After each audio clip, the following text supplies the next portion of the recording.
Meditaciones, el pan de vida. El pan de vida, mi necesidad primera, y sin ti yo nada fuera. Alimento que viene de Dios. Porque Jesús es pan de vida eterna. Dirige el pastor John Robert Peña Vuelvas.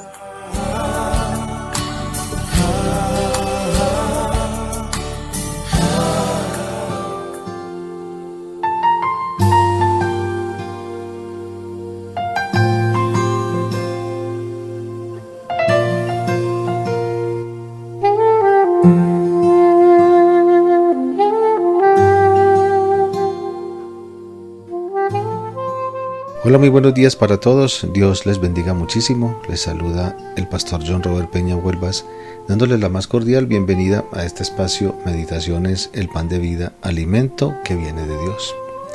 Seguimos en la serie Principios de vida que nos ayudan a vivir.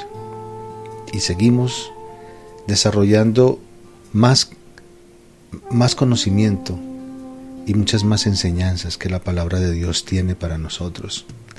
Más sobre el principio de la humildad y todas sus características, todo lo que encierra ese principio tan necesitado de él que estamos. Es un principio que sencillamente debemos buscarlo, y por supuesto que para hallarlo tenemos que encontrarnos con Dios. Como te lo he venido diciendo en todo el recorrido de este año a través de estas meditaciones, experiencias con Dios. Necesitamos tener experiencias con Dios. Se tienen muchas experiencias con el mundo, en el diario vivir, experiencias con muchas personas, en tu trabajo, en el colegio, en tu casa, en la calle, donde tú te encuentres, tienes en el diario vivir un sinnúmero de experiencias y quizás que ni siquiera tú te das cuenta, pero las estás viviendo. Pero te quiero plantear esta inquietud. ¿Eres consciente de tener experiencias con Dios? ¿Buscas esas experiencias con Dios realmente como algo que, siendo consciente, entonces las estás buscando? Tocas a la puerta del corazón de Dios, entendiendo Mateo capítulo 6 versículo 33, mas buscad primeramente el reino de Dios y su justicia. Eso es tener y buscar experiencias con Dios precisamente. Este principio de la humildad sí que lo necesitamos entonces, y por eso lo estamos desarrollando como parte importantísima en el día número 19, principios de vida que nos ayudan a vivir. Entonces, te quiero decir que la palabra de Dios describe la humildad como mansedumbre, humillación y la ausencia del ego. La palabra griega traducida humildad en Colosenses 3:12. Vamos a ver lo que allí nos enseña en cuanto al griego. Dice: vestíos pues como escogidos de Dios, santos, amados, de entrañable misericordia, de benignidad, de humildad, de mansedumbre, de paciencia. Mira, el término que usa acá como vestido es en forma figurativa, porque no existe un vestido, no existe, por supuesto que no existe una tela que se llame santos o amados o entrañable misericordia. Estamos hablando, por supuesto, la palabra de Dios tiene cómo hacerse entender, y en este contexto estamos refiriéndonos a lo que se llama figurativo. Así es como tenemos que aprendernos a vestir. Es decir, cuando tú desarrollas este principio de la humildad, entonces debes ser una persona santa y amada, ¿cierto? Tienes que experimentar lo que dice seguidamente, ser de entrañable misericordia. Tienes que vivir en la humildad, benignidad, mansedumbre, paciencia, ¿cierto? Es así como la palabra de Dios entonces se abre en todo su contexto, en todo su conocimiento que tiene para enseñarnos, y sencillamente se da a conocer. Ahora, en otros lugares literalmente significa humildad de mente. Humildad de mente. Vamos a prestarle mucha atención a esto. Entonces vemos que la humildad es una actitud de corazón, no simplemente una conducta externa. Ponle sentido a esto, que vamos a aprender muchas cosas lindas, a más de las que ya hemos comenzado con respecto a este principio. Alguien podría entonces tener una apariencia de humildad, pero con un corazón lleno de orgullo y arrogancia. Jesús dijo que aquellos que son pobres en espíritu tendrían el reino de los cielos, así lo describe o lo enseña mejor en el Evangelio de Mateo capítulo 5 versículo 3. Ser pobre entonces mejor, o ser humilde no significa que tú tengas la apariencia apacible, buena gente, buena persona, afable, formal, ¿no? Puede ser que así seas aparentemente, pero por dentro tienes arrogancia, la puedes tener, puedes ser una persona intemperante, puedes ser una persona dominante, lo puedes ser. Y muy seguramente que si te haces tu propio autoanálisis o una autoevaluación, te vas a dar cuenta que puedes descubrir en ti muchas cosas que quizás antes no percibías o no sentías o no veías en ti precisamente. ¿Por qué? Porque ves solamente lo externo. Ahora, en cuanto a pobres en espíritu, ser pobre en espíritu significa que solo aquellos que admiten, ponle sentido a esta bienaventuranza, pues por supuesto. Ser pobre en espíritu significa que solo aquellos que admiten una ruina absoluta de la condición espiritual heredarán la vida eterna. Ponle sentido. Por eso dice, bienaventurados los pobres en espíritu. Entonces, el pobre en espíritu no es aquella persona que carece de dinero, que no tiene dónde dormir, que no tiene que comer, que es pobre, económicamente hablando, ¿cierto? A ese punto no se refiere Mateo 5.3. Por eso dice pobres en espíritu. Se refiere a que sabe que su condición espiritual es tan pobre que entonces lo está reconociendo. Eso es humildad. Eso es humildad. ¿Y entonces qué hace? Como la Biblia dice que Dios es espíritu y yo soy pobre en espíritu, tú eres pobre en espíritu, la persona que concibe entender a la luz de la Biblia que es pobre en espíritu, entonces entiende que Dios es espíritu.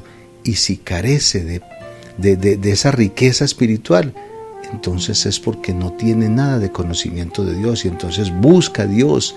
Claro, Dios es espíritu, y en cuanto a eso es que me enseña la palabra de Dios que yo debo aprender a entender lo que es el concepto de humildad, y me acerco entonces a Dios y le digo: yo te necesito, yo te reconozco, yo sé que tú eres mi necesidad, yo sé que mi espíritu se puede alimentar a través del tuyo. Enséñame Espíritu Santo, estoy para recibir toda clase de enseñanzas que tú me quieras dar. Y ahí en donde entonces la pobreza se va dejando a un lado y entonces voy adquiriendo lo que es la palabra de Dios, el conocimiento de Dios en humildad y entonces me voy enriqueciendo de la palabra de Dios. También Proverbios 10:22 nos enseña en cuanto a la bendición de Dios. Dice: la bendición de Dios es la que enriquece y no añade tristeza. La bendición de Dios no se refiere a nada material, a nada absolutamente material como para generalizarlo. Se refiere a su presencia misma, al Espíritu Santo. La verdadera bendición, la más absoluta bendición que pueda existir, es Dios en nosotros. Dios en nosotros, el Emmanuel, Dios con nosotros. Esa es la riqueza espiritual. Y entonces quien no tenga Dios, entonces ese sí realmente no tiene absolutamente nada. Pero hay cristianos y abundan los cristianos. Y que de pronto si tú piensas: yo seré uno de ellos, como lo dijo Judas Iscariotes, seré yo maestro. Vale la pena que te hagas la pregunta realmente: ¿qué tan rico eres espiritualmente? ¿O qué tan pobre eres espiritualmente? Porque yo he insistido mucho que no se trata de conocimiento solamente, sino de vida. Porque la letra, refiriéndose a la palabra de Dios, sin el Espíritu está muerta. Por eso es letra muerta. Y es ahí donde tenemos que ser muy conscientes con respecto a Mateo 5.3. Ser pobre en espíritu significa que solo aquellos que admiten una ruina, escucha bien, una ruina absoluta de la condición espiritual, heredarán la vida eterna. ¿Pero por qué? Porque buscan entonces a Dios y quieren conocerlo. Quieren seguir teniendo experiencias con Dios y dejando cada vez más las experiencias con el mundo secular, dejando cada vez más y más las experiencias con el sistema de este mundo, para tomar cada día más y más, sí, para arraigarse cada vez más y más, y en el día a la vez que Dios nos da, que Dios te da, sí, arraigarte del reino de los cielos. El reino de los cielos se ha acercado. Por lo tanto, la humildad es un prerequisito que necesita todo cristiano. ¿Te das cuenta? Absolutamente todo cristiano, todo hijo de Dios, toda persona que dice ser hijo, hija de Dios. Por ejemplo, vemos que David no se justificó. Él reconoció que había pecado y apeló a la piedad y a la misericordia de Dios. Y eso se hace en una condición de humildad. Él expresó su quebrantamiento y su dolor confiando en la bondad de su Padre. Así es.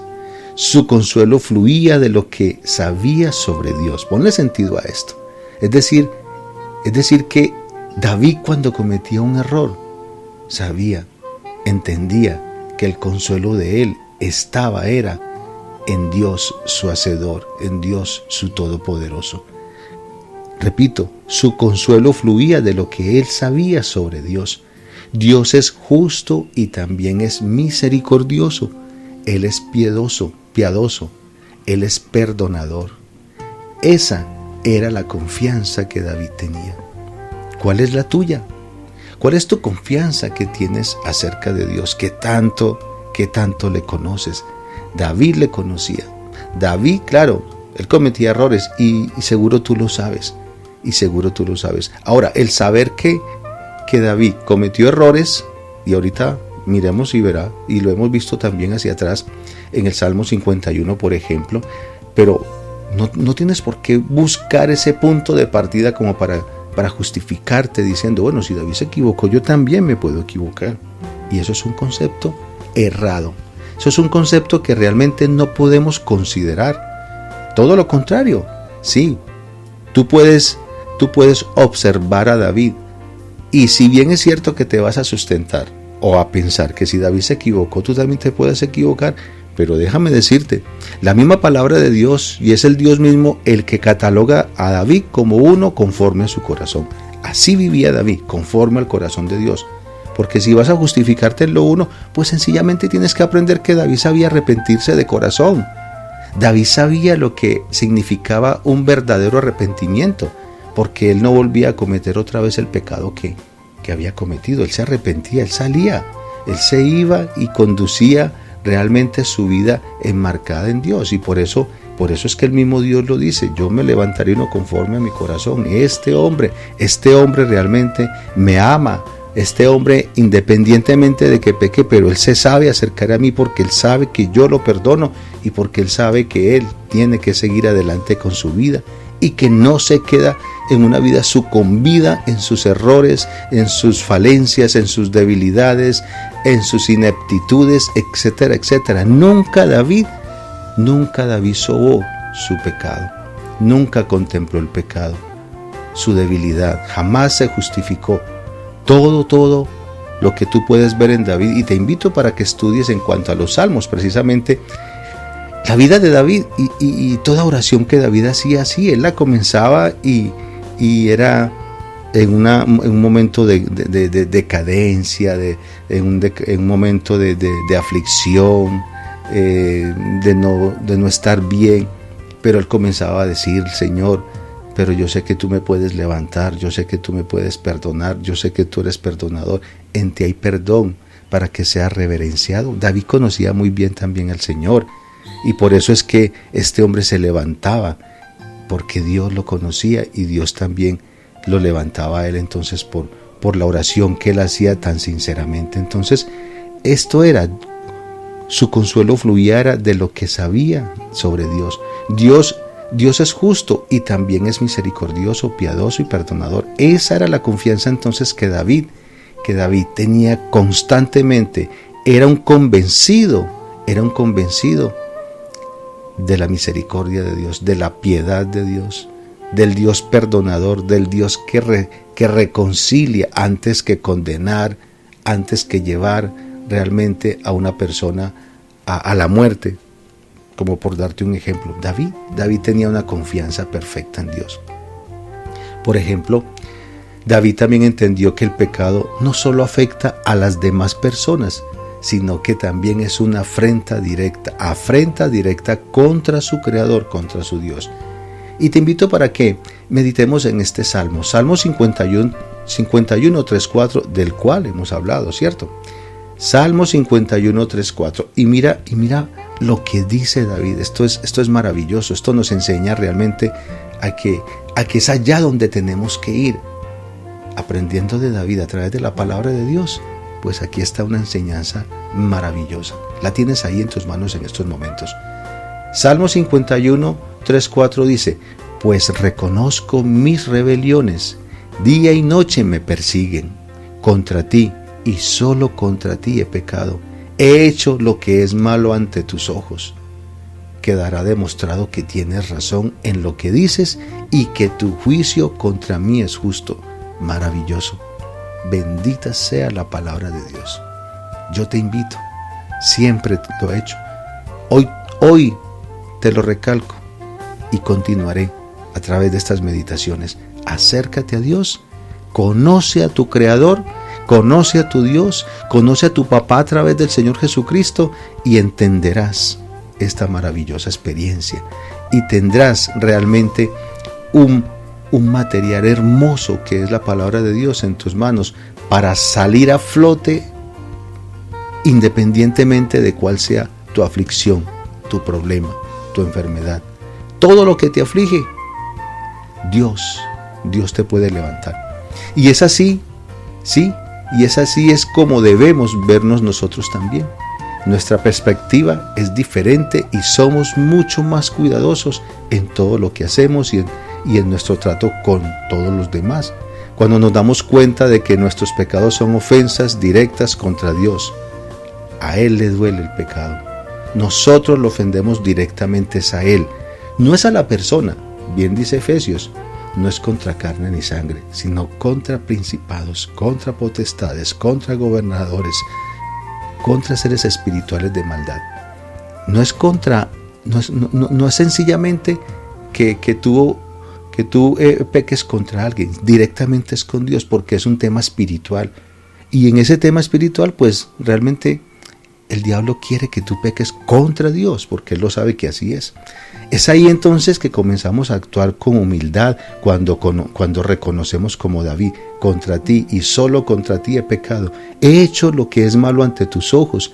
Quedará demostrado que tienes razón en lo que dices y que tu juicio contra mí es justo. Así puedes estudiar la palabra de Dios en primera persona y sabrás que también te puedes levantar como David se levantaba.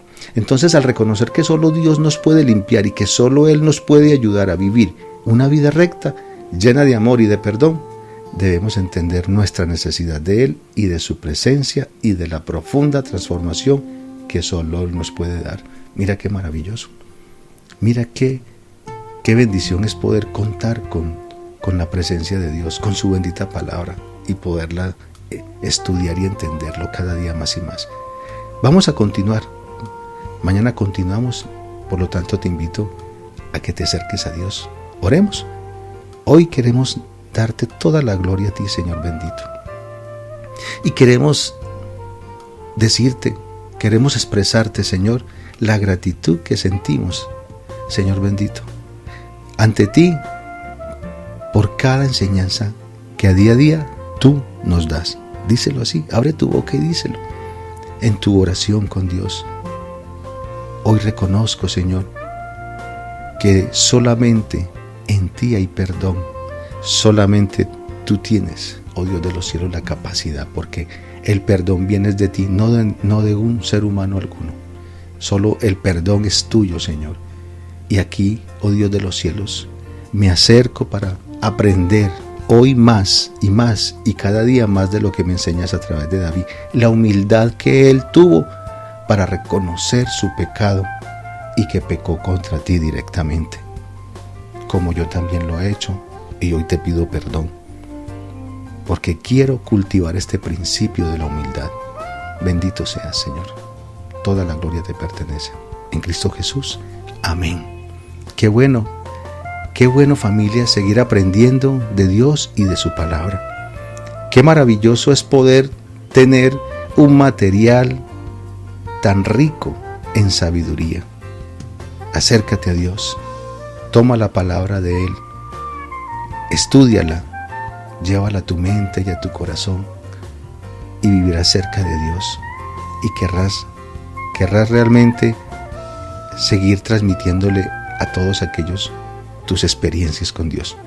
Se despide de ti este pastor y amigo en Cristo, John Robert Peña Huelvas. Que tengas un feliz día. Dios te bendiga muchísimo y nos encontramos mañana.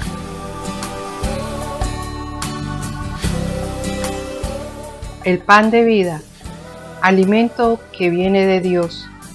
Envía tus peticiones y testimonios al WhatsApp 302-424-7650.